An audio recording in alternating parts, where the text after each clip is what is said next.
सभी को राम राम। संकल्प के YouTube चैनल पर आप सभी का स्वागत है। कॉपी और पेन लेके जल्दी से जल्दी लाइव आ जाइए। अपने दोस्तों को भी लाइव आने के लिए कहें ताकि हम आगे शुरू कर सकें। पीछे हमने कोशिका के कोशिकांगों की बात कर ली। सब लगभग हम कोशिका को पूरी करने वाले हैं। अगला नेक्स्ट हमारा रहता है लास्ट केंद्रक। कोशिका का जो लास्ट रहता है वो कौन सा है? केंद्रक है, न्यूक्लियस है। तो देखिए, केंद्रक की बात हम करेंगे। जल्दी से जल्दी कॉपी पेन लेकर लाइव आ जाएं। यहां केंद्रक की हम बात करेंगे।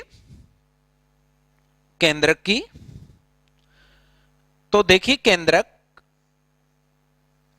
या न्यूक्लियस की बात करते हैं। केंद्रक या न्यूक्लियस, केंद्रक या न्यूक्लियस की बात करते हैं। सबसे पहले पूछा जाता है कि केंद्रक की खोज किसने की। केंद्रक की खोज की बात करते हैं तो केंद्रक की खोज रॉबर्ट ब्राउन ने की। रॉबर्ट ब्राउन ने की। केंद्रक की खोज का श्रेय किसको दिया जाता है? रॉबर्ट ब्राउन को दिया जाता है। कोशिका की खोज का श्रेय रॉबर्ट हुक को है, लेकिन केंद्रक की खोज का श्रेय हम किसको देते हैं? रॉबर्ट ब्राउन को देते हैं। नाम से पता चला है केंद्रक कोशिका के सेंटर में जो कोशिकांग पाया जाता है उसको हम किसके नाम से जानते हैं? केंद्रक के नाम से जानते हैं। केंद्रक होता है दोहरी झिल्ली युक्त कोशिकांग होता है। दोहरी झिल्ली युक्त कोशिकांग है। ऐसा कोशिकांग है जिसके चारों ओर दो झिल्लियां पाई जाती है। दोहरी झिल्ली युक्त कोशिकांग है। ऐसा कोशिकांग है जिसके चारों ओर कितनी झिल्लियां पाई जाती है? दो झिल्लियां पाई जाती है। दोहरी झिल्ली युक्त कोशिकांग।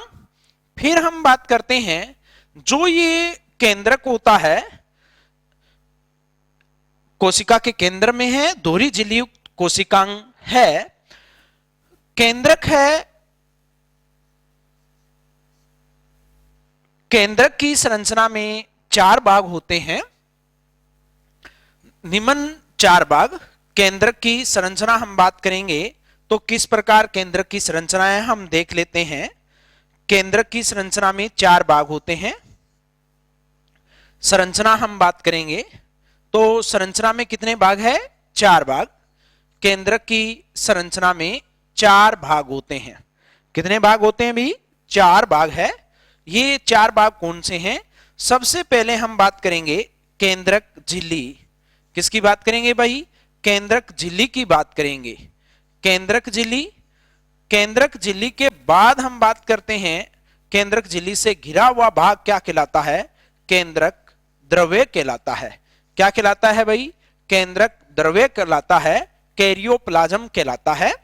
उसके बाद थर्ड हम बात करते हैं। थर्ड हम देखेंगे तो केंद्रिका। केंद्रिका, न्यूक्लियोलस। केंद्रिका वो केंद्रक है, ये केंद्रिका है। इसको न्यूक्लियोलस कहा जाता है। केंद्रिका या न्यूक्लियोलस कहा जाता है। फोर्थ हम बात करते हैं तो क्या आता है? केंद्रक झिल्ली, केंद्रक द्रव, केंद्रिका, और उसके बाद गुणसूत्र या हम लिख देते हैं क्रोमेटिन पदार्थ। कौन सा पदार्थ भी? क्रोमेटिन। क्रोमेटिन जाल, क्रोमेटिन जाल या क्रोमेटिन पदार्थ, क्रोमेटिन नेट की हम बात करते हैं। केंद्रक की संरचना में ये चार भाग होते हैं। एक बार पुनः देखिए, खोज रॉबर्ट ब्राउन ने की। दोहरी झिल्ली युक्त कोशिकांग होता है। संरचना हम बात करें तो केंद्रक की संरचना में चार भाग होते हैं। सबसे पहले केंद्रक झिल्ली, फिर केंद्रक द्रव्य, फिर हम बात करते हैं केंद्रिका। केंद्रिका को हम न्यूक्लियोलस के नाम से जानते हैं, और क्रोमेटिन जाल। केंद्रक की संरचना में ये चार भाग होते हैं। केंद्रक की संरचना में ये चार भाग होते हैं। तो केंद्रक झिल्ली, केंद्रक द्रव्य और केंद्रिका। अब हम केंद्रक की संरचना की बात करते हैं। केंद्रक दोहरी झिल्ली युक्त कोशिकांग है। आप ध्यान से देखिए, केंद्रक की संरचना की बात करते हैं तो दोहरी झिल्ली युक्त कोशिकांग है केंद्रक। तो यहां देखिए, केंद्रक की संरचना की बात करेंगे हम।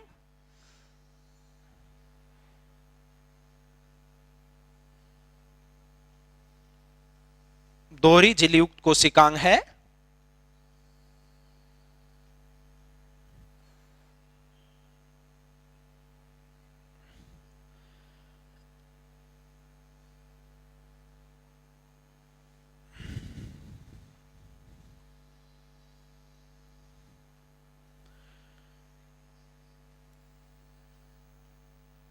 एक बाहरी झिल्ली, दूसरी हम बात करते हैं कौन सी झिल्ली होती है भाई, भीतरी झिल्ली होती है।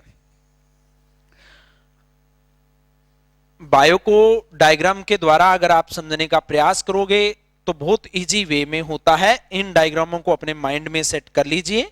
ये केंद्रक के चारों ओर दोहरी झिल्ली आपको दिख रही है। एक बाहरी झिल्ली होती है, दूसरी हम बात करते हैं भीतरी झिल्ली। तो ये कौन सी झिल्ली है, बाहरी झिल्ली, बाहरी झिल्ली है। और बाहरी झिल्ली से भीतर की ओर हम बात करते हैं तो कौन सी झिल्ली है, भीतरी झिल्ली है। कौन सी झिल्ली है भाई, भीतरी झिल्ली है। आंतरिक झिल्ली भी हम इसको बोल सकते हैं, आंतरिक झिल्ली भी इसको हम बोल सकते हैं, आंतरिक झिल्ली। तो देखिए, भीतरी झिल्ली हम इसको कहेंगे, भीतरी या आंतरिक झिल्ली, इंग्लिश में इनर मेम्ब्रेन हम कहते हैं। केंद्रक झिल्ली से घिरा हुआ केंद्रक का भाग होता है, उसको हम किसके नाम से जानते हैं, केंद्रक द्रव्य के नाम से जानते हैं। केंद्रक झिल्ली से घिरा हुआ जो केंद्रक का भाग होता है उसको हम किसके नाम से जानते हैं, केंद्रक द्रव्य के नाम से जानते हैं, कैरियोप्लाज्म के नाम से जानते हैं। केंद्रक द्रव्य या हम कैरियोप्लाज्म इसको कहते हैं। अब केंद्रक में एक पतली धागेनुमा संरचना पाई जाती है। धागेनुमा संरचना जो जाल के रूप में पाई जाती है, धागेनुमा संरचना जो जाल के रूप में पाई जाती है उसको हम किसके नाम से जानते हैं, क्रोमेटिन जाल के नाम से जानते हैं। किसके नाम से जानते हैं भाई, क्रोमेटिन जाल के नाम से जानते हैं। इसके अलावा केंद्रक में एक और संरचना होती है जिसको हम किसके नाम से जानते हैं, केंद्रिका के नाम से जानते हैं। केंद्रक में एक और संरचना होती है जिसको हम किसके नाम से जानते हैं, केंद्रिका के नाम से जानते हैं, न्यूक्लियोलस के नाम से जाना जाता है। ये केंद्रिका है। तो देखिए, केंद्रक की संरचना में ये चार भाग होते हैं। सबसे पहले हमने बात की केंद्रक झिल्ली, दोहरी झिल्ली है, एक बाहरी झिल्ली और दूसरी भीतरी झिल्ली है। जो केंद्रक की बाहरी झिल्ली होती है उस बाहरी झिल्ली पर हम बात करते हैं, क्या होते हैं, राइबोसोम पाए जाते हैं। यानी बाहरी झिल्ली पर राइबोसोम पाए जाते हैं। इसके बाद हम नेक्स्ट बात करेंगे, राइबोसोम पाए जाते हैं, बाहरी झिल्ली पर राइबोसोम होते हैं। जो ये दो झिल्ली यहां पर हम बात करते हैं, ये छोटे जो छिद्र होते हैं इनको हम किसके नाम से जानते हैं, केंद्रक छिद्र के नाम से जानते हैं। केंद्रक छिद्र के नाम से जानते हैं। किसके नाम से जानते हैं भाई, केंद्रक छिद्र के नाम से जानते हैं। अब हम बात करेंगे केंद्रक द्रव्य। केंद्रक के अंदर एक हम बात करते हैं स्वच्छ पारदर्शी द्रव पाया जाता है जिसको हम किसके नाम से जानते हैं, केंद्रक द्रव्य के नाम से जानते हैं। इस केंद्रक द्रव्य में इस केंद्रक द्रव्य में केंद्रिका और क्रोमेटिन जाल पाए जाते हैं। केंद्रिका पाई जाती है और इसके साथ क्या पाए जाते हैं, क्रोमेटिन जाल पाए जाते हैं। केंद्रिका की बात करते हैं तो केंद्रिका की खोज अगर हम बात करते हैं तो केंद्रिका की खोज फोंटाना नामक वैज्ञानिक ने की। केंद्रिका की खोज किसने की, फोंटाना नामक वैज्ञानिक ने केंद्रिका की खोज की। केंद्रिका की खोज किसने की, फोंटाना नामक वैज्ञानिक ने की। इसके साथ हम बात करते हैं, ये जो केंद्रिका होती है, केंद्रिका कोशिका में इसकी संख्या केंद्रक के अंदर एक से लेकर अनेक हो सकती है। केंद्रिका के अंदर हम बात करते हैं आरआरएनए का निर्माण होता है। आरआरएनए का निर्माण होता है वो कहां होता है? केंद्रिका के अंदर होता है, यानी राइबोसोमल आरएनए होता है उसका निर्माण किसके अंदर होगा? केंद्रिका के अंदर होगा। आगे जब हम आनुवंशिक पदार्थ करेंगे तब हमें पढ़ने को मिलेगा। तो जो हम आनुवंशिक पदार्थ बात कर रहे हैं आरआरएनए, उसका निर्माण हम बात करेंगे तो कहां होता है? केंद्रिका के अंदर होता है। मेरी बात पुनः देखिए, हम बात करते हैं आनुवंशिक पदार्थ दो प्रकार का, डीएनए और आरएनए, आगे हम पढ़ेंगे। तो आरएनए होता है वो तीन प्रकार का होता है, एक हम बात करते हैं एमआरएनए, एक हम बात करते हैं टीआरएनए और तीसरा हम बात करते हैं आरआरएनए। उसमें से आरआरएनए है उसका निर्माण कहां होगा? केंद्रिका के अंदर होगा। ये बात आपको क्लियर हो गई। अब उसके बाद हम बात करते हैं क्रोमेटिन जाल की बात करते हैं। केंद्रक होता है उसके अंदर एक हम बात करते हैं जाल जैसी संरचना पाई जाती है जिसको हम क्या कहते हैं? क्रोमेटिन जाल। अब बहुत सारे बच्चे इस चीज को रट्टा लगाने का प्रयास करते हैं कि सर गुणसूत्र क्या है, क्रोमेटिन जाल क्या है, जीन क्या है, वो इनको अलग अलग पढ़ते हैं और इनमें कंफ्यूजन रहती है। तो हम इसको पढ़ेंगे आगे, आपको घबराने की जरूरत नहीं है। क्रोमेटिन जाल, डीएनए सब एक ही बात होती है। इसमें कब हम क्रोमेटिन जाल कहेंगे, कब हम डीएनए बोलेंगे, कब हम इसको गुणसूत्र बोलेंगे, उनकी बात हम आगे करेंगे। तो यहां ध्यान से देखिए, नेक्स्ट हम बात करेंगे। अब हम बात करते हैं केंद्रक के कार्य। किसके कार्य भाई? केंद्रक के कार्य। केंद्रक के कार्य की बात करते हैं। केंद्रक के कार्य, तो पहला कार्य होता है केंद्रक के अंदर क्या होता है? आनुवंशिक पदार्थ। केंद्रक में कौन सा पदार्थ होता है?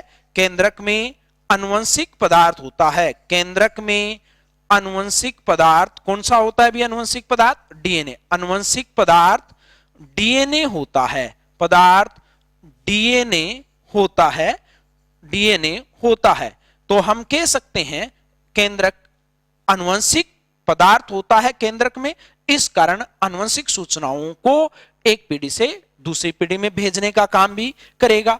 दूसरा हम बात करते हैं डीएनए है, डीएनए से आरएनए बनेगा और आरएनए से क्या बनेगा? प्रोटीन। और हमने बात की कि प्रोटीन पूरे शरीर पर कंट्रोल करती है, जीव पर, तो इसलिए पूरी कोशिका पर नियंत्रण भी किसका होगा? केंद्रक का होगा। इस कारण केंद्रक को कोशिका का नियंत्रण कक्ष कहते हैं। क्यों कहते हैं? क्योंकि केंद्रक के अंदर जो डीएनए है वो पूरी कोशिका पर कंट्रोल करेगा। कैसे कंट्रोल करेगा आपको यह भी पता होना चाहिए कि डीएनए से आरएनए बनेगा, एमआरएनए, एमआरएनए से प्रोटीन बनेगा। तो इसलिए केंद्रक को कोशिका का नियंत्रण कक्ष कहते हैं। कोशिका का नियंत्रण कक्ष कहते हैं। केंद्रक को कोशिका का नियंत्रण कक्ष कहते हैं, कंट्रोल रूम कहते हैं। कोशिका का नियंत्रण कक्ष कहते हैं, कंट्रोल रूम कहते हैं। क्लियर मेरी बात? किसी को भी कोई डाउट है? इसके अलावा हम बात करते हैं जो केंद्रक होता है इसके अंदर आरएनए का निर्माण भी होता है। केंद्रक में किसका निर्माण होता है भाई? आरएनए का निर्माण होता है। केंद्रक में किसका निर्माण होता है भाई? आरएनए का निर्माण होता है। इसके अलावा हम बात करते हैं जो ये आनुवंशिक सूचनाएं हैं उनको एक पीढ़ी से दूसरी पीढ़ी में भेजने का काम भी किसका होता है? केंद्रक का होता है। आप इतना सा याद रख लीजिए, कंट्रोल रूम कहते हैं केंद्रक को, कोशिका का नियंत्रण कक्ष कहते हैं। यहां तक शायद किसी को कोई डाउट नहीं होगी। अब बात आती है, आपसे पूछा जाता है कि एक कोशिका में कितने केंद्रक होते हैं? सामान्यतया एक कोशिका में एक केंद्रक होता है, लेकिन कुछ जीवों की कोशिकाओं में एक से अधिक केंद्रक भी होता है। जैसे हम बात करते हैं पैरामीशियम, एक कोशिकीय जीव है, पैरामीशियम के अंदर दो केंद्रक होता है जिसको हम क्या कहते हैं? द्विकेंद्रकी कहते हैं। क्या कहते हैं भाई? द्विकेंद्रकी कहते हैं। क्या कहते हैं? द्विकेंद्रकी जीव कहते हैं। तो पैरामीशियम के अंदर कितने केंद्रक होते हैं? दो केंद्रक। यहां तक आपको कोई डाउट नहीं होनी चाहिए। एक बार पुनः देखिए, केंद्रक खोज रॉबर्ट ब्राउन ने दोहरी झिल्लियुक्त कोशिकांग है। संरचना हम बात करते हैं तो केंद्रक की संरचना में चार भाग, पहली केंद्रक झिल्ली, दूसरा केंद्रक द्रव्य, तीसरा केंद्रिका न्यूक्लियोलस और चौथा क्रोमेटिन जाल। केंद्रक झिल्ली दोहरी झिल्ली से घिरा हुआ कोशिकांग है। झिल्ली से घिरा हुआ द्रव होता है जिसको केंद्रक द्रव्य या कैरियोप्लाज्म कहते हैं। केंद्रक में एक बिंदु आकार की संरचना जिसको केंद्रिका की खोज फोंटाना, और केंद्रिका में किसका निर्माण होता है?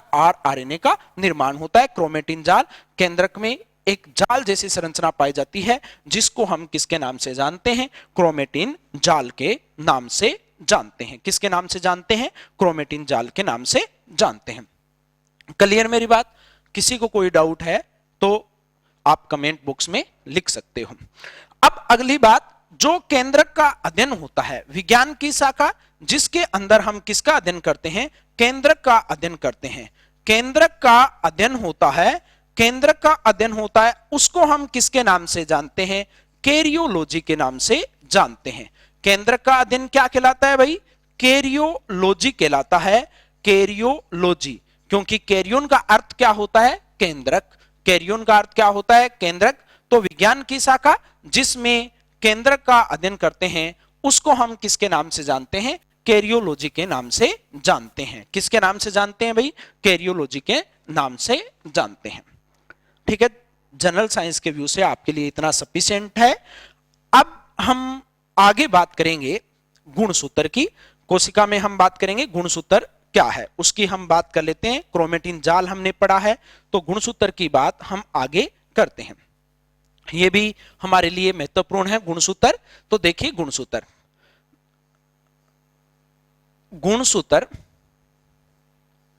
या हम क्रोमोजोम इसको कहते हैं। गुणसूत्र या क्रोमोजोम की हम बात करते हैं। ध्यान दीजिए,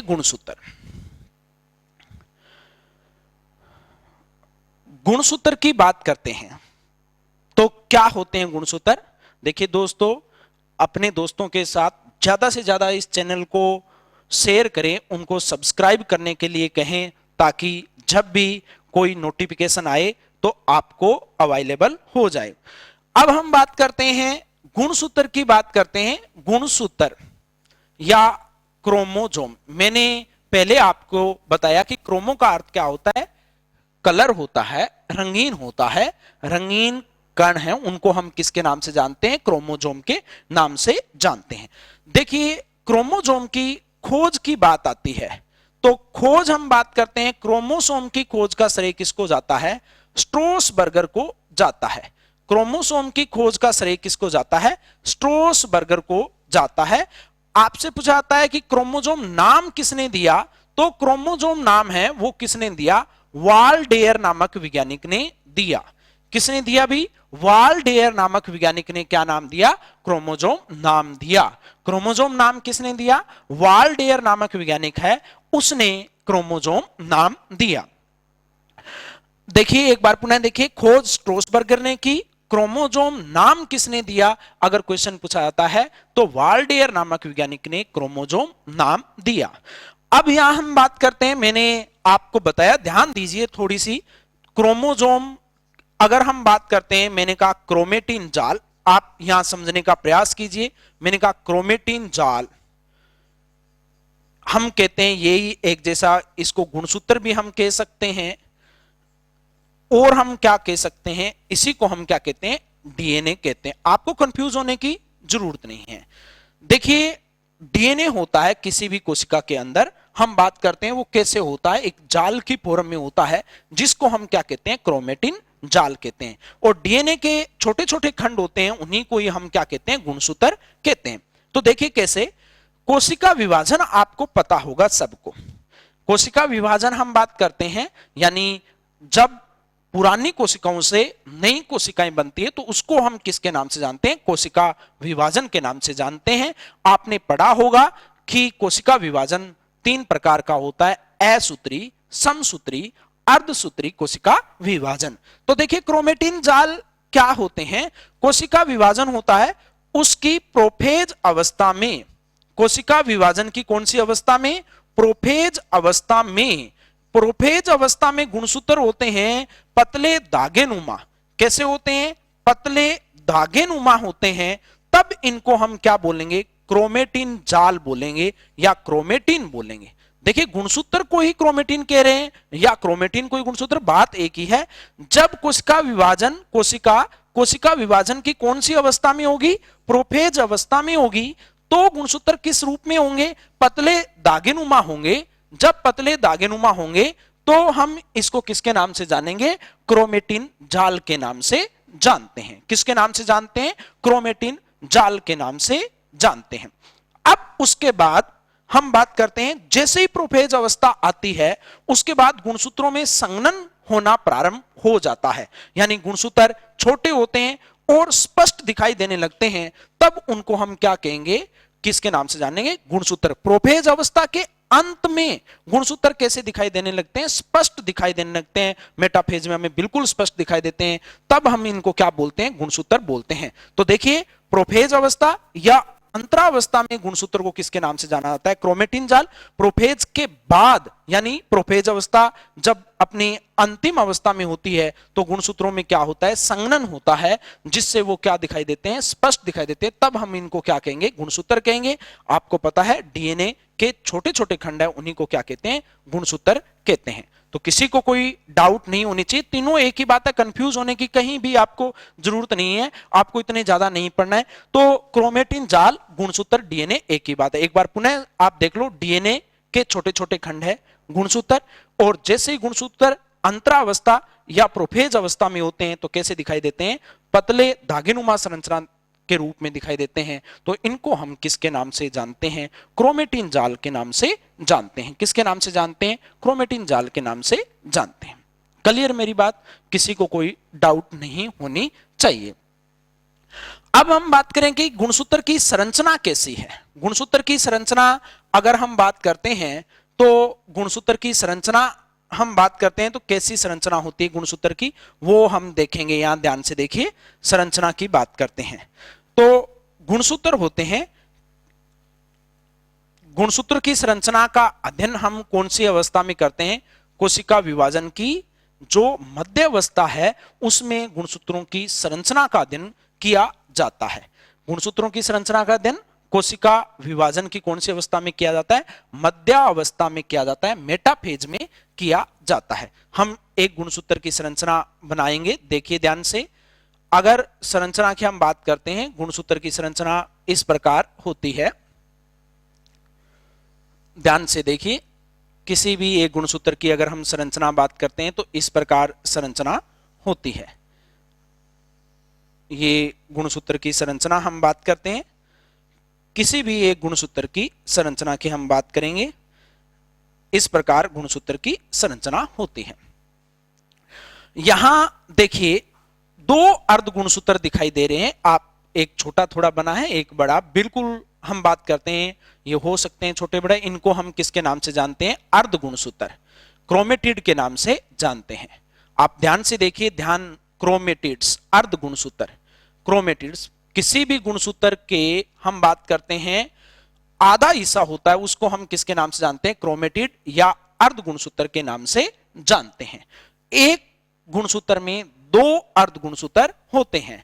ये अर्ध गुणसूत्र जिस संरचना द्वारा एक दूसरे के साथ जुड़े रहते हैं, इनको हम किसके नाम से जानते हैं, किसके नाम से जानते हैं भाई, काइनेटोकोर के नाम से जानते हैं या सेंट्रोमियर के नाम से जानते हैं। देखिए बिल्कुल सेंटर में है तो हम क्या कहेंगे, सेंट्रोमियर के नाम से जानेंगे। किसके नाम से जानेंगे, सेंट्रोमियर के नाम से जानेंगे या काइनेटोकोर के नाम से जानेंगे। ज्यादा आपको याद नहीं रखना है, ध्यान दीजिए, केवल आपकी समझ के लिए भी गुणसूत्र किस प्रकार की संरचना है। प्रत्येक अर्ध गुणसूत्र होता है, उसमें दो दागेनुमा संरचना होती है, जैसे आपको दिख रही है। प्रत्येक अर्ध गुणसूत्र में दो दागेनुमा संरचना होती है और इन दागेनुमा संरचना को हम किसके नाम से जानते हैं, क्रोमोनिमा के नाम से जानते हैं, क्रोमोनिमा के नाम से जानते हैं। और प्रत्येक अर्ध गुणसूत्र में दो दागेनुमा संरचना होती है जिनको हम किसके नाम से जानते हैं, क्रोमोनिमा के नाम से जानते हैं। आपको दिख रही है स्पष्ट, किसके नाम से जानेंगे, क्रोमोनिमा के नाम से जानते हैं। और ये जो क्रोमोनिमा होता है इस पर बिंदु आकार की संरचनाएं होती है। ये क्रोमोनिमा है, उस पर बिंदु आकार की संरचना होती है। ये जो बिंदु आकार की संरचना है इनको हम किसके नाम से जानते हैं, क्रोमोमियर्स के नाम से जानते हैं। किसके नाम से जानते हैं? क्रोमोमियर्स के नाम से जानते हैं। इन क्रोमोमियर्स को ही क्या कहा जाता है? जीन कहा जाता है। ध्यान दीजिए, क्रोमोमियर्स या हम क्या कहते हैं? जीन्स कहते हैं। आपसे पूछा जाता है कि जीन कहां होते हैं, तो आपका आंसर इस डायग्राम को देखते ही पता हो जाना चाहिए कि गुणसूत्रों पर जीन होते हैं। अब हम बात करते हैं, जो ये अर्ध गुणसूत्र है, इनके अंदर एक द्रव भरा रहता है, जिसको हम किसके नाम से जानते हैं? अधात्री के नाम से जानते हैं, मैट्रिक्स के नाम से जानते हैं। ये जो पदार्थ होता है उसी को हम क्या कहते हैं? अधात्री कहते हैं। गुणसूत्रों के अंतिम बिंदु होते हैं, उनको हम किसके नाम से जानते हैं? टेलोमियर के नाम से जानते हैं। टेलोमियर के नाम से जानते हैं। अब अगली बात थोड़ा ध्यान रखिए। अब हम बात करते हैं, देखिए ये पूरी गुणसूत्र हुई। एक बार पुनः देखिए, कोई भी गुणसूत्र होता है उसके दो भाग होते हैं, जिनको हम किसके नाम से जानते हैं? क्रोमेटिड्स या अर्ध गुणसूत्र के नाम से जानते हैं। अर्ध गुणसूत्र आपस में जिस संरचना द्वारा जुड़े रहते हैं उसको हम किसके नाम से जानते हैं? सेंट्रोमियर के नाम से जानते हैं। किसके नाम से जानते हैं भाई? सेंट्रोमियर के नाम से जानते हैं। सेंट्रोमियर बोल दो या काइनेटोकोर बोल दो। प्रत्येक अर्ध गुणसूत्र में दो धागेनुमा संरचना है, जिनको हम किसके नाम से जानते हैं? क्रोमोनिमा के नाम से जानते हैं। और क्रोमोनिमा पर बिंदु आकार की संरचना है, जिनको हम किसके नाम से जानते हैं? क्रोमोमियर्स या जीन के नाम से जानते हैं। अब हम बात करते हैं, गुणसूत्रों के अंतिम किनारे हैं, उनको हम किसके नाम से जानते हैं? टेलोमियर के नाम से जानते हैं। किसके नाम से जानते हैं भाई? टेलोमियर के नाम से जानते हैं।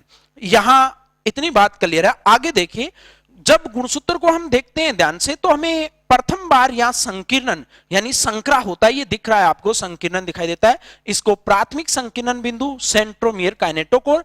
आगे हम बढ़ते हैं तो हमें एक और संकीर्णन दिखाई देता है, संकीर्णन दिखाई देता है, जिसको हम क्या बोलते हैं? द्वितीयक संकीर्णन बिंदु कहते हैं।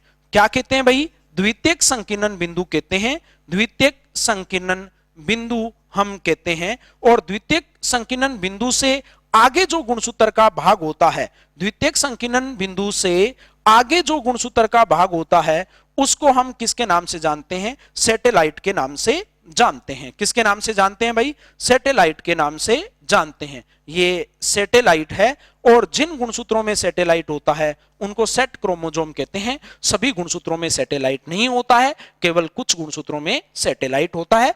इतनी बात आपको क्लियर है। ये गुणसूत्र की संरचना देखिए, बहुत इजी है, हम बहुत इजी तरीके से इसको याद रख सकते हैं। गुणसूत्र खोज स्ट्रोसबर्गर ने, नाम किसने दिया? वोल्डियर ने दिया। गुणसूत्र क्रोमेटिन जाल, एक ही बात है, मैंने कहा अंतरावस्था या प्रारंभिक प्रोफेज अवस्था होती है, उसमें गुणसूत्र पतले धागेनुमा दिखाई देते हैं, जिसको हम क्या कहते हैं? क्रोमेटिन जाल कहते हैं। अब हम बात करते हैं, जैसे ही गुणसूत्र हम बात करते हैं अंतिम प्रोफेज या मध्यावस्था में प्रवेश करते हैं तो छोटे हो जाते हैं, उनमें संघनन होता है, तो उसको हम किसके नाम से जानते हैं? गुणसूत्र के नाम से जानते हैं। डीएनए के छोटे छोटे खंड है, उन्हीं को हम क्या कहेंगे? गुणसूत्र कहेंगे। क्लियर मेरी बात? किसी को कोई डाउट नहीं होनी चाहिए। यहां पर क्रोमेटिन जाल भी अनुवंशिक पदार्थ है, गुणसूत्र भी अनुवंशिक पदार्थ है, डीएनए भी क्या है? अनुवंशिक पदार्थ है, और गुणसूत्र पाए जाने वाले जीन भी अनुवंशिकता की इकाई है। हम इन्हीं की बात अब आगे करेंगे। ध्यान दीजिए, इसके बाद हम बात करते हैं, नेक्स्ट क्वेश्चन आता है अपना गुणसूत्रों के प्रकार।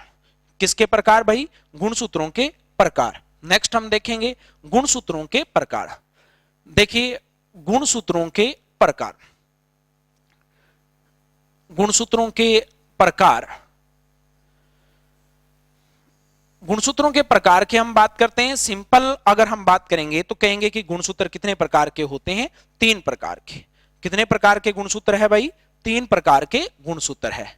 कितने प्रकार के हैं? 3 प्रकार के गुणसूत्र है। ये 3 प्रकार कौन से हैं? सबसे पहले मैंने लिखा कि गुणसूत्र, और ये 3 प्रकार के कौन कौन से गुणसूत्र है, यहां ध्यान दीजिए। सबसे पहले अगर मैं बात करूं यहां पर, तो कौन से हैं? कायिक गुणसूत्र। कायिक गुणसूत्र, कायिक गुणसूत्र, ध्यान दीजिए, कायिक गुणसूत्र, इनको ऑटोसोम बोला जाता है, ये याद रखिए, ऑटोसोम। दूसरा हम बात करते हैं कौन सा गुणसूत्र होता है? लिंग गुणसूत्र होता है। कौन से गुणसूत्र होते हैं भाई? लिंग गुणसूत्र होते हैं। इन लिंग गुणसूत्रों को हम किसके नाम से जानते हैं? एलोसोम के नाम से भी जानते हैं। एलोसोम याद रखिए, एलोसोम के नाम से भी जानते हैं। थर्ड हम बात करते हैं विशेष गुणसूत्र, या हम बात करते हैं विशेष गुणसूत्र, जिनको हम महागुणसूत्र भी बोल सकते हैं, अलग अलग प्रकार के। यहां हम बात करेंगे, तीसरा लेंगे विशेष प्रकार के, मैं महागुणसूत्र ले लूंगा यहाँ। ये इंपॉर्टेंट बात है आपके लिए, इसको याद रखना, महागुणसूत्र। तो देखिए 3 प्रकार के महागुणसूत्र।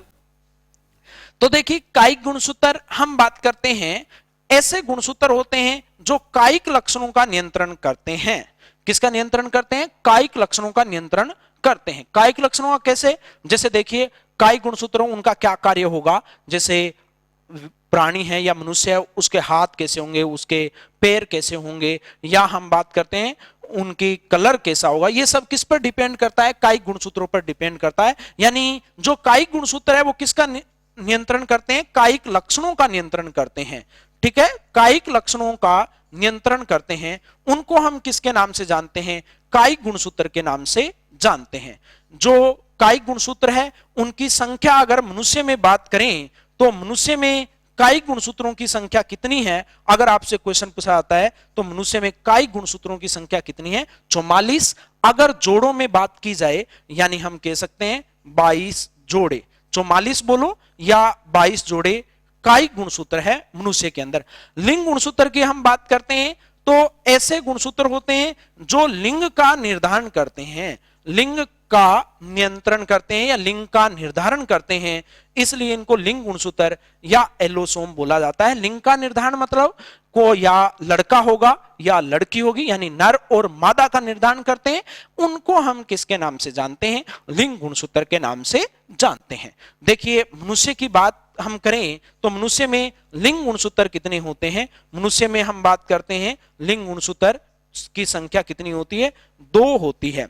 लिंग गुणसूत्र की संख्या कितनी होती है? 2, या हम बात करते हैं क्या होते हैं? 1 जोड़ी होते हैं। क्या होते हैं भी? 1 जोड़ी। नर के अंदर हम बात करते हैं तो क्या होते हैं? एक्स वाई, और मादा के अंदर हम बात करते हैं तो देखिए कौन सा होगा? मादा के अंदर यानी महिलाओं के अंदर हम बात करते हैं तो कौन सा होता है? एक्स एक्स होता है। ये आपको याद रखना होगा। यहां तक किसी को कोई डाउट है तो आप पूछ सकते हो, बहुत इजी है। कायिक गुणसूत्र कायिक लक्षणों का निर्धारण करेंगे, लिंग गुणसूत्र किसका निर्धारण करेंगे? लिंग का निर्धारण करेंगे। महागुणसूत्र की बात करते हैं, ये बड़े आकार के गुणसूत्र होते हैं। कैसे होते हैं भी? बड़े आकार के गुणसूत्र होते हैं। तो महागुणसूत्र बड़े आकार के गुणसूत्र है। कोशिका विभाजन की एस प्रावस्था होती है, उसमें हम बात करते हैं डीएनए का संश्लेषण बहुत ज्यादा हो जाता है, बार बार हम बात करते हैं रेप्लिकेशन होता है, इस कारण इनका साइज क्या हो जाता है? बढ़ जाता है, इसलिए हम इनको बोल देते हैं महागुणसूत्र। बड़े आकार के गुणसूत्र है। 2 प्रकार के होते हैं, एक याद रखना लैंप ब्रूस गुणसूत्र, लैंप ब्रूस गुणसूत्र, और दूसरे हम बात करते हैं कौन से होते हैं? लार गुणसूत्र होते हैं। ये हम बात करते हैं किस में पाए जाते हैं? लैंप ब्रूस गुणसूत्र की अगर मैं बात करूं तो एम्फीबिया यानी उभयचर में पाए जाते हैं। पीछे आपने पढ़ा एम्फीबिया या उभयचर होते हैं, उनका जो oocyte होता है उनके अंदर पाए जाते हैं। लार गुणसूत्र होते हैं कीटों की लार ग्रंथियों में पाए जाते हैं। कीटों की लार ग्रंथियां हैं, उनके अंदर क्या पाए जाते हैं? लार गुणसूत्र पाए जाते हैं। कीटों की लार ग्रंथियों में कीटों की लार ग्रंथियों में लार गुणसूत्र पाए जाते हैं। नाम लैंप ब्रूस गुणसूत्र क्यों पड़ा? क्योंकि इनकी संरचना लैंप को साफ करने के लिए जो ब्रूस आता है उसकी जैसी होती है, इसलिए लैंप ब्रूस गुणसूत्र कहते हैं। आपने देखा होगा लैंप को साफ करने के लिए एक ब्रूस आता है, छोटा सा इस प्रकार होता है, आपने कभी भी देखा है तो ऐसा ब्रूस होता है, इस प्रकार का ब्रूस होता है, जिसको हम इसी प्रकार इसकी संरचना होती है तो लैंप ब्रूस गुणसूत्र हम इसको कहते हैं। क्लियर यहां तक? किसी को कोई डाउट? अब एक बार रिवाइज कर देता हूं कि गुणसूत्र 3 प्रकार के। कायिक गुणसूत्र कायिक लक्षणों का निर्धारण करते हैं, मनुष्य के अंदर 44 या 22 जोड़े। लिंग गुणसूत्र या एलोसोम की बात करते हैं तो लिंग का निर्धारण करते हैं, मनुष्य के अंदर कितने होते हैं? 2, या हम बात करते हैं 1 जोड़ी। नर के अंदर एक्स वाई, मादा के अंदर क्या होता है? एक्स एक्स, यानी नर विषम युग्मजीव होता है उसमें अलग अलग प्रकार के शुक्राणु बनते हैं। ऐसे शुक्राणु कुछ जिसमें X गुणसूत्र होता है और कुछ के अंदर क्या होता है, Y गुणसूत्र। मादा के अंदर 2 X गुणसूत्र होते हैं, समयुग्मजीव होते हैं, उसमें जो अंडाणु बनते हैं उनके अंदर हमेशा X गुणसूत्र ही होते हैं। यहां हम बात कह सकते हैं कि लड़का होगा या लड़की होगी, ये बात किस पर निर्भर करती है। अभी फर्स्ट ग्रेड के अंदर ये क्वेश्चन पूछा गया था, लड़का या लड़की होगी ये किस पर निर्भर करता है। हम बात करते हैं नर पर डिपेंड करता है, क्योंकि नर कैसा होता है, विषम युग्मजीव। अगर आने वाली संतति लड़का होगा तो ये किस पर निर्भर करेगा, नर के जो शुक्राणु होता है उस पर निर्भर करता है। जब हम जनन पढ़ेंगे तो और हम इसकी चर्चा करेंगे, लिंग निर्धारण के दौरान भी हम इसकी चर्चा करेंगे। आनुवंशिकी में लिंग निर्धारण आएगा तब हम इसकी चर्चा करेंगे। शायद यहां तक आपको किसी भी प्रकार की कोई समस्या नहीं होनी चाहिए। क्लियर मेरी बात। अब हम नेक्स्ट करते हैं।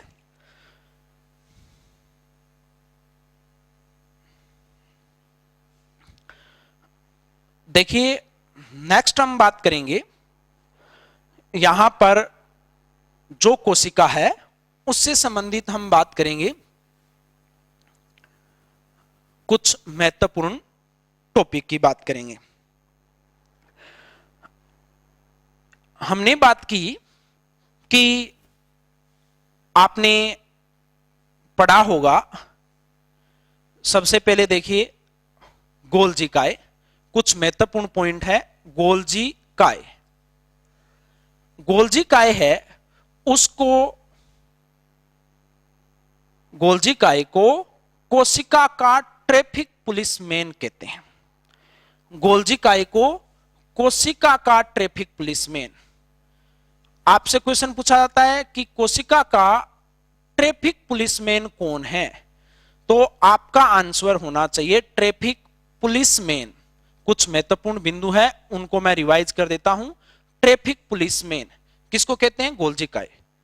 पीछे मैंने आपको बताया कि गोल्जी काय पदार्थों को बाहर भेजने का काम करता है, कोशिका से बाहर भेजने का काम करता है। ट्रैफिक पुलिसमैन होता है, उसका क्या काम होता है, जब आप गाड़ी लेकर या बाइक लेकर निकलते हो तो वो चेक करता है कि किसको जाने देना है, किसको नहीं जाने देना है। तो ये काम कौन कर रहा है, गोल्जी काय कर रहा है, किन पदार्थों को बाहर भेजना है, किन को नहीं भेजना है। इसलिए इसको हम क्या कह देते हैं, कोशिका का ट्रैफिक पुलिसमैन। याद रखना, कोशिका का ट्रैफिक पुलिसमैन हम किसको कहेंगे, गोल्जी काय को कहेंगे। अगर उसके बाद हम बात करते हैं सेकंड, देखिए सेकंड महत्वपूर्ण हमने पढ़ा राइबोसोम। राइबोसोम को प्रोटीन संश्लेषण की फैक्ट्री भी कहते हैं। इसके अलावा राइबोसोम को कोशिका का इंजन भी कहते हैं, कोशिका का इंजन भी कहते हैं। राइबोसोम को कोशिका का क्या कहेंगे भाई, इंजन कहेंगे। राइबोसोम को क्या कहेंगे हम, कोशिका का इंजन कहेंगे। कोशिका का क्या कहेंगे, इंजन। अगर क्वेश्चन आपसे पूछा जाता है कि कोशिका का इंजन कौन है तो हम बात करते हैं राइबोसोम के कहते हैं। आपने उसके बाद देखा होगा, पढ़ा होगा, हम बात करते हैं क्लोरोप्लास्ट पढ़ा है। ठीक है भाई, क्लोरोप्लास्ट आपने पढ़ा है, कोशिका का रसोई घर हम इसको कहते हैं, क्योंकि जो ग्लूकोज होता है उसका निर्माण कहां होता है, क्लोरोप्लास्ट में होता है। तो क्लोरोप्लास्ट को हम क्या कहते हैं, कोशिका का रसोई घर कहते हैं, रसोई घर कहते हैं, रसोई घर। तो कोशिका का रसोई घर क्या है, क्लोरोप्लास्ट है। कोशिका का रसोई घर क्या है भाई, क्लोरोप्लास्ट है। फिर हम नेक्स्ट देखिए और महत्वपूर्ण की बात करते हैं। आपने पढ़ा कि जो माइटोकॉन्ड्रिया है उसके अंदर हम बात करते हैं एटीपी का संग्रह होता है, पीछे आपने पढ़ा। एटीपी की चर्चा कर लेते हैं, यह क्वेश्चन भी बहुत सी बार पूछा जाता है। एटीपी की फुल फॉर्म हम बात करते हैं एडिनोसिन ट्राइफॉस्फेट है, एडिनोसिन ट्राइफॉस्फेट है, एडिनोसिन ट्राइफॉस्फेट है। एटीपी की फुल फॉर्म की अगर बात करते हैं तो क्या है, एडिनोसिन ट्राइफॉस्फेट है। क्या है भाई, एडिनोसिन ट्राइफॉस्फेट है। यहां हम बात करते हैं एडिनोसिन ट्राइफॉस्फेट एटीपी की फुल फॉर्म है।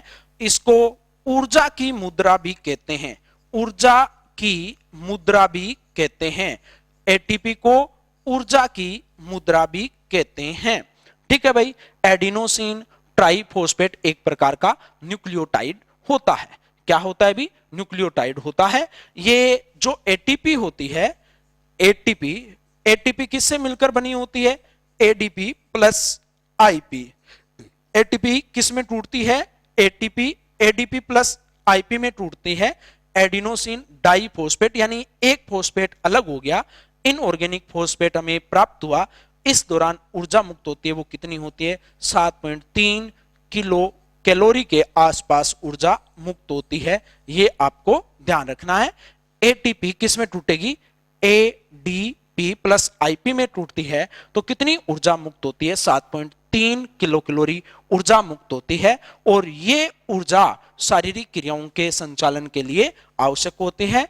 ये कुछ महत्वपूर्ण पॉइंट जो आप ने देखे, तो यहां एक बार पुनः अपने दोस्तों को ज्यादा से ज्यादा इसको शेयर करें, उनको सब्सक्राइब करने के लिए कहें, ताकि वो भी इन क्लासेस का फायदा उठा सकें। अब इसके बाद हम बात करते हैं नेक्स्ट गुणसूत्रों की संख्या। इसको हम इस प्रकार देखेंगे।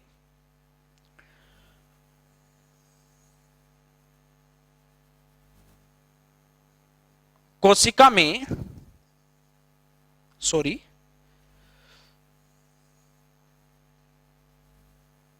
जीवों में गुणसूत्रों की संख्या,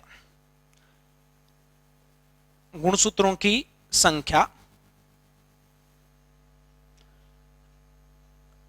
आपको पता है सभी जीवों में गुणसूत्र होते हैं। सबकी संख्या हम याद नहीं कर सकते हैं। जो एग्जाम के लिहाज से महत्वपूर्ण है हम उन्हीं की बात करेंगे।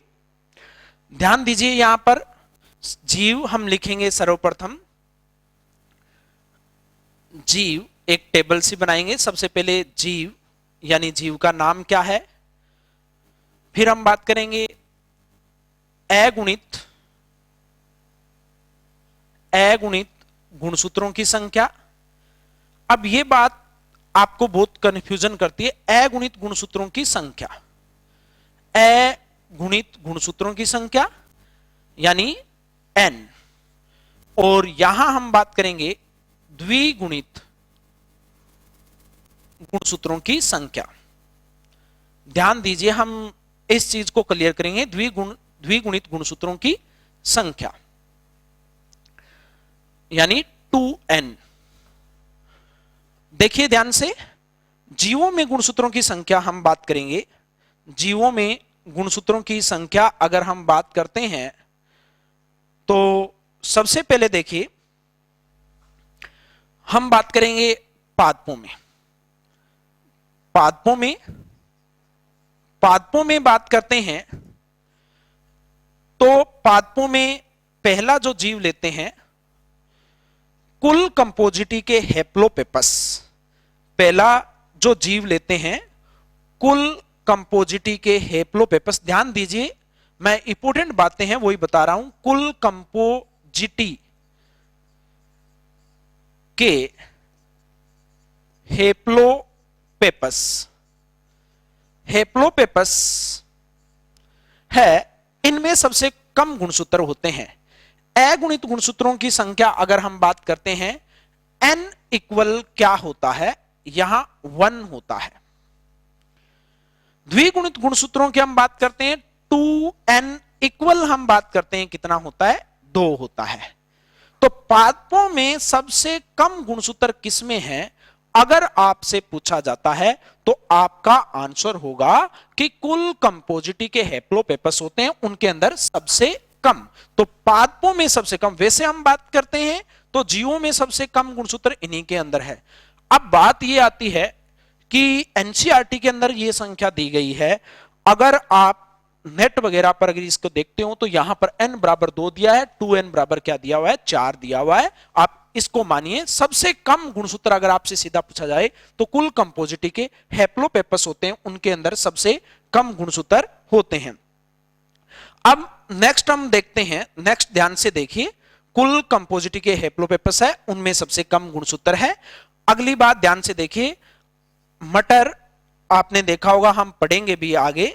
मटर, उद्यान मटर मैं लिख रहा हूं, पायसम स्टाइवम जिसको हम कहते हैं, उद्यान मटर। उद्यान मटर में हम बात करते हैं तो n बराबर कितने होते हैं, 7 होते हैं, और 2n बराबर हम बात करते हैं क्या होते हैं, यहां पर 14 होते हैं। 2n बराबर कितने होते हैं, 14 होते हैं।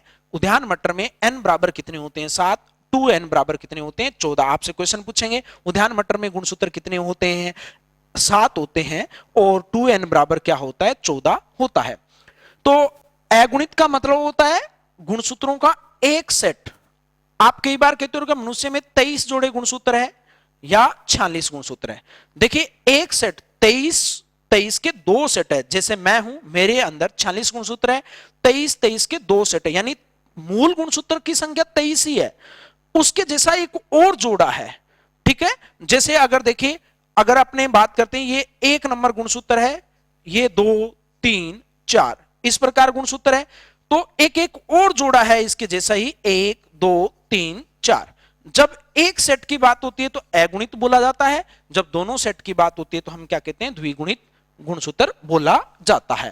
ठीक है, देखिए द्विगुणित 2 से गुणा हो जाएगा, मूल गुणसूत्रों की संख्या ये होती है, n होती है, अगुणित होते हैं।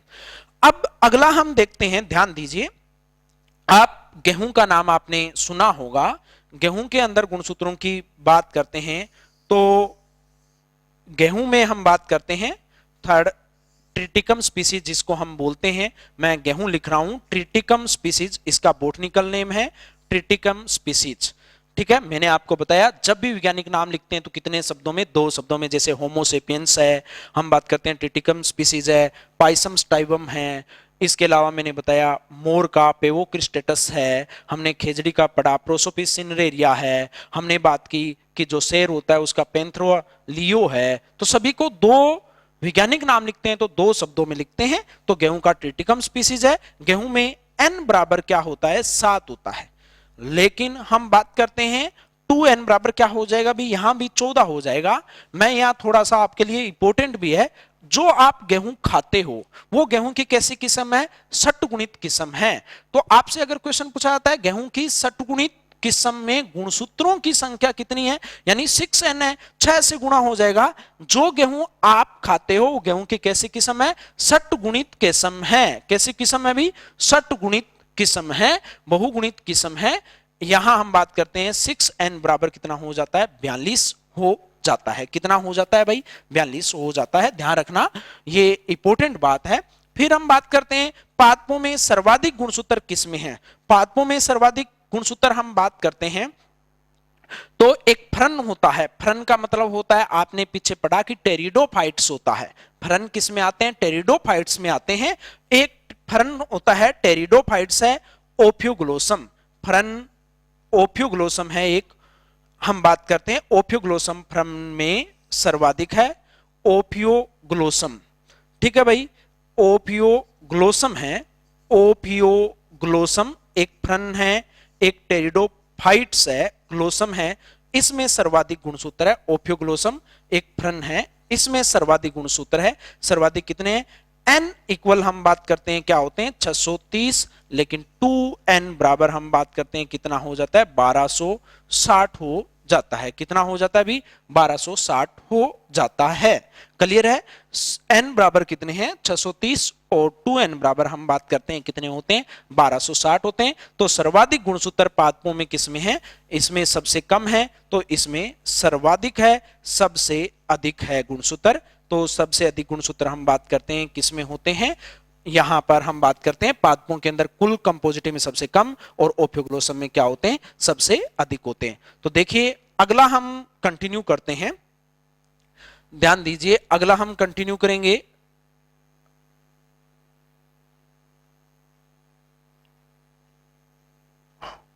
नेक्स्ट देखिए,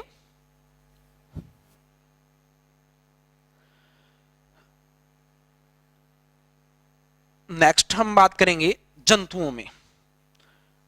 जंतुओं में हम बात करते हैं तब देखिए ध्यान से, जंतुओं में ये इंपॉर्टेंट है, जंतुओं में भी ध्यान दीजिए। जंतुओं में गुणसूत्रों की बात करते हैं तो सबसे पहले हम बात करेंगे जंतुओं में गुणसूत्रों की बात करते हैं एस्केरिस। एस्केरिस में सबसे कम गुणसूत्र माने जाते हैं जंतुओं में। एस्केरिस में क्या माने जाते हैं? सबसे कम गुणसूत्र माने जाते हैं एस्केरिस में। एस्केरिस में n इक्वल कितना होता है? n इक्वल हम बात करते हैं एस्केरिस में भी कितना होता है? n इक्वल 1 होता है। और 2n इक्वल हम बात करते हैं कितना होता है? 2n इक्वल क्या होता है? 2 होता है। n इक्वल 1, 2n इक्वल क्या होता है भाई? 2 होता है। क्लियर? अब हम बात करते हैं सेकंड एस्केरिस के बाद सबसे कम है जंतुओं में, सबसे कम गुणसूत्र हम बात करते हैं। सबसे कम गुणसूत्र इसको चेक कर लेना, हो सकता है n बराबर 2 हो, 2n बराबर 4 हो, इस चीज को आप जरूर चेक करना। सबसे कम गुणसूत्र है। फिर हम बात करते हैं जंतुओं में, आपने देखिए मनुष्य के अंदर हम बात कर लेते हैं। मनुष्य में हम बात करते हैं n बराबर कितने होते हैं? 23। और 2n बराबर कितने होते हैं? यहां पर हम बात करते हैं 2n बराबर कितने? 46 है। 2n बराबर कितने होते हैं? 46 होते हैं। यहां हम बात करते हैं जो चिंपैंजी है उनके अंदर हम बात करते हैं 48 गुणसूत्र होते हैं। ठीक है, कितने होते हैं? 48। अगर कुत्ते की हम बात करते हैं तो कुत्ते के अंदर 78 गुणसूत्र होते हैं। इसके अलावा हम बात करते हैं एक ये इंपॉर्टेंट है, फल मक्खी।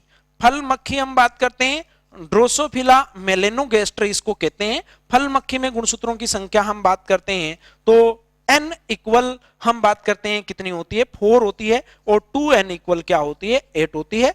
फिर हम बात करते हैं ओलकेंथा, एक प्रोटोजोआ का सदस्य है। ओलकेंथा प्रोटोजोआ आपने पढ़ा, उसका सदस्य है। ओलकेंथा में सर्वाधिक होते हैं। आपको जो याद रहता है वो रख लेना, नहीं रहता है एक बार आप पढ़ जरूर लेना। ओलकेंथा में सर्वाधिक होता है जंतुओं में। ओलकेंथा में हम बात करते हैं n बराबर कितना होता है? ओलकेंथा में n इक्वल हम बात करते हैं लगभग कितना होता है? 800। और 2n इक्वल हम बात करते हैं कितना होता है भाई? 1600 होता है। 2n इक्वल कितना होता है? 1600 होता है। तो ये हम बात करते हैं गुणसूत्रों की संख्या।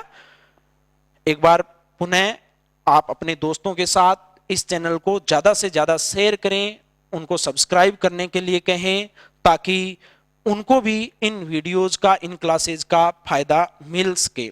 अब हम कल आपसे फिर मिलेंगे नए टॉपिक के साथ। यहां हम बात करते हैं लगभग कोशिका अपनी पूरी है। ठीक, कल हम नए टॉपिक के साथ मिलते हैं। धन्यवाद।